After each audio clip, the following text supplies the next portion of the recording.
Till all are one Transformer and Blokees fans. This is Speedball, and today for you guys, I am looking at today's Blokees renamed Classic Class to now Champion Class TF1 Optimus Prime's model kit. And yes, this is Blokees' new line of models, and yes, this movie line is indeed really cool to check out, my friends. I can tell you that for a fact.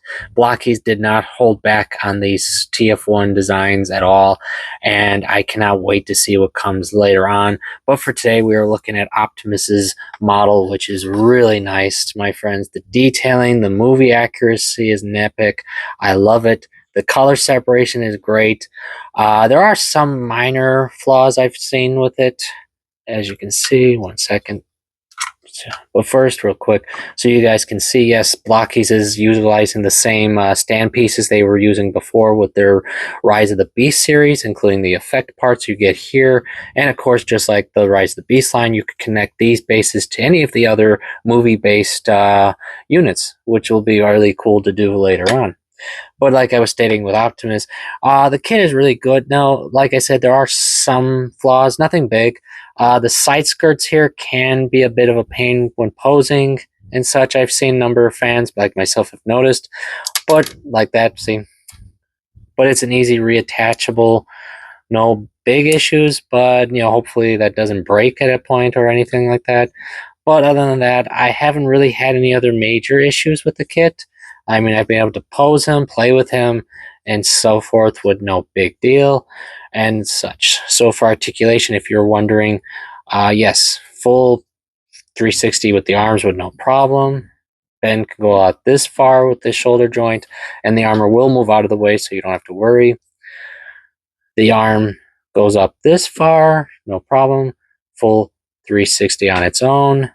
Ball jointed hands, so no problems there. And yes, for hands, if you were wondering, you do get a few for, of course, basic movie accuracy looks.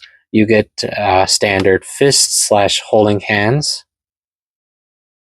like you see here.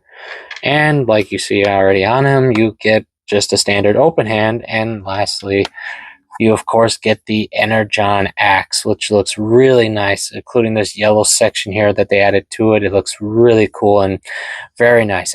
Though I know that a number of fans have noticed that the color seems to be reversed when it's supposed to be yellow and blue from what I remember. But it's alright. I mean, I don't think it's a big deal, honestly. I mean, it's just really cool they actually added the axe to him. It's really awesome. And one other accessory you do get, which you can put in him, so to speak, is the Matrix of Leadership. Yes, you get the actual Matrix in the set. Though, note, I did add a little detailing myself to it to make it more accurate. But the cool part is that you can actually take this out anytime you want, or just store it inside him like, yeah, it's supposed to. Plus, just like any of their other movie-based releases, he does have the LED feature, meaning the Matrix will glow for him, which is really awesome. I do like that gimmick. It looks so cool. And the door closes with no problems, so it looks so cool. I know I keep saying that, but I really do like it. As for other articulation points, full 360 for the waist, as you can see, with no major problems.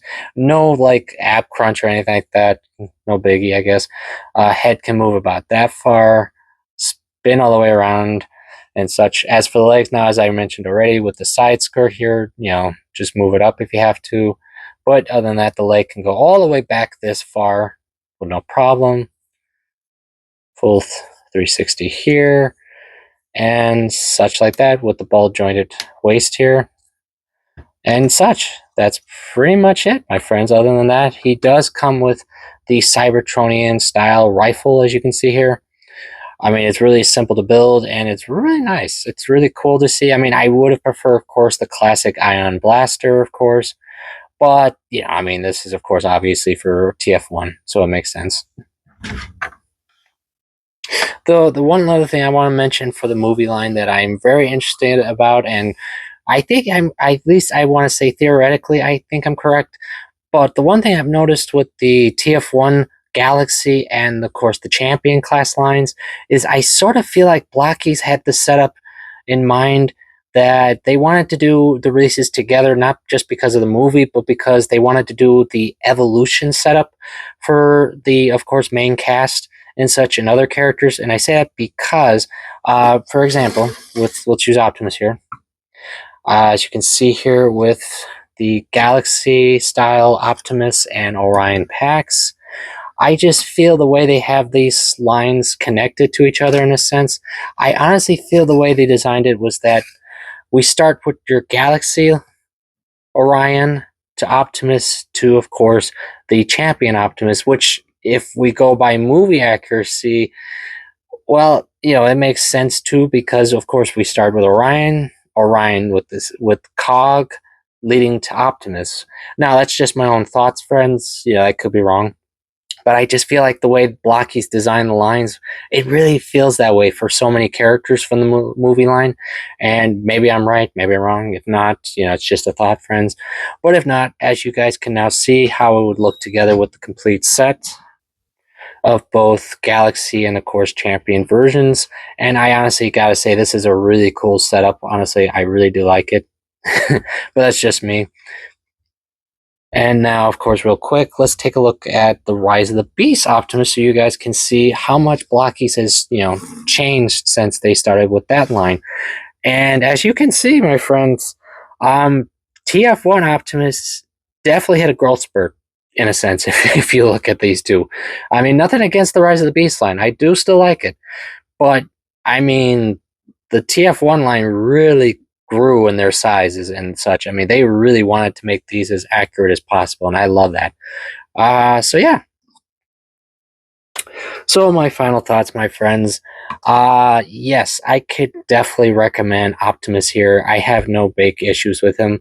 I do love the fact that TF1 is getting so many models, so many playability, and since we're talking about Blokees, of course, that means many possibilities. I mean, you never know. Like we saw with the Rise of the Beast line, maybe we'll see a Nemesis Prime TF1 version, or one I think would be even better for this line because I've seen a number of fans, like, so to speak, make their own versions. What about a Shattered Glass TF1 Optimus? I mean, Shattered Glass seems to be on a lot of fans' minds for TF1. So, just saying, what do you guys think? You think we should see that in this line? Well, that's it for today, my friends. I thank you always for coming. I do hope you're enjoying your hobbies. And until all are one, I will see you all next time.